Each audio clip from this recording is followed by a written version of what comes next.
Ако имаше бюджет от 50, 100 и 200 хиляди лева, какви коли щеш да караш? Ето кои са нашите предложения. До 50 хиляди лева аз бих избрала Volkswagen Taigo.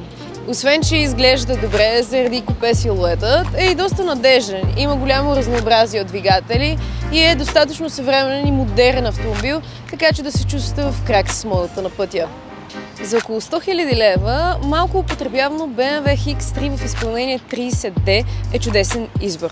Не се притеснявайте и да заложите на по-съвременният B57 двигател, който не се свързва с чак толкова голяма надежност, колкото легендарният M57, но все пак не се притеснявайте. Съвременните BMW дизелови двигатели са изключително надежни и също така особено икономични.